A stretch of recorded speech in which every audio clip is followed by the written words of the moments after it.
everybody, welcome back to POVincent, where I, Vincent, talk about whatever I want, as long as it pertains to nerdom. Even though today's subject might be a bit of an exception, but fuck it, it's from our childhood as 90s and nostalgic, so I'm going to talk about it. Legends of the Hidden Temple was one of my favorite Nickelodeon game shows growing up. I just loved it. For those of you who don't remember the show, and if you don't, kind of curious as to why you're watching this video, but hey, thanks for the view.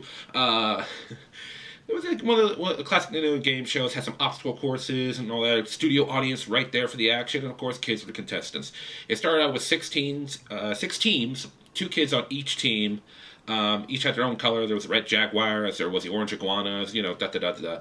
They would usually at first have to try to traverse some kind of moat. Then they would move on to the steps of knowledge to answer some trivia questions about the subject matter of the day. Then they go through a series of physical challenges, and finally at the end, after all the teams have been eliminated, the last team who had earned as many temple pendants as possible would go through the temple. One of the coolest obstacle courses, in my opinion, that Nickelodeon ever built. No, you're not one of the coolest obstacle course. I loved the fucking temple. It was great. It had all these different chambers and rooms and all that great stuff. And they would run into temple guardians and have to give their pendants so they wouldn't like get sucked out of the temple, but one kid always got sucked out of the fucking temple. But anyway, we're talking about this because Nickelodeon has announced that they are going to do a live action movie of Legends of the Hidden Temple. So that's one of those things where, frankly, I can see this going either way. I mean, they're taking a game show and trying to convert it into a movie. Now, thankfully, unlike other game shows, once again, Legends of the Hidden Temple had some bit of a mythos to it. I mean, you know, you had the host, you look at, like, he was an archaeologist and all that. But then you had Olmec, who's basically the god of the temple. And in the show, he was this big puppet, and his mouth moved up and down. He had, like, a tiki Aztec head, more like, actually. Yeah, more like an Aztec. So we had that, and in the show, there was always a hidden item in the temple that was usually linked to a historical item that actually existed at one point. And that was another cool part of the show. Kids got a little bit of an education. But so you have to ask yourself, like, how are they going to integrate all this stuff?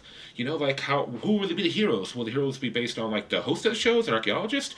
Will they still implement the team aspect? Will it be, like, these teams converging from all over the world, competing against each other? Will it be something like Cannonball 2000 or something? I don't know. I don't know why I talked about that, but anyway.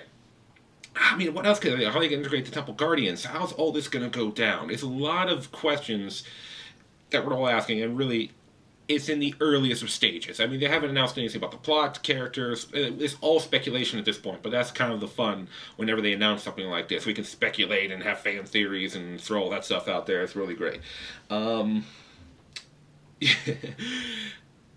Here's one thing about the movie that I'm going to say right now. If they don't implement this, if they don't, I don't care how damn good the characters are, I don't care how good the story is, or good special effects.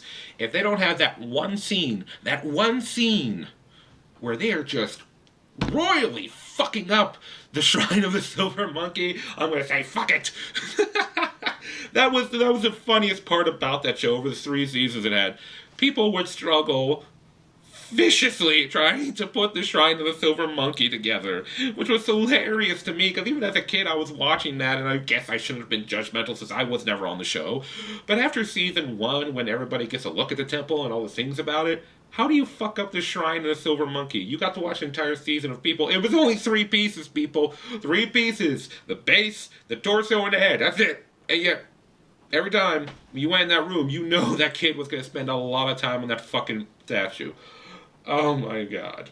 There's even a video online. I'll try to put the link down below if I find it. I remember the videos that were on YouTube.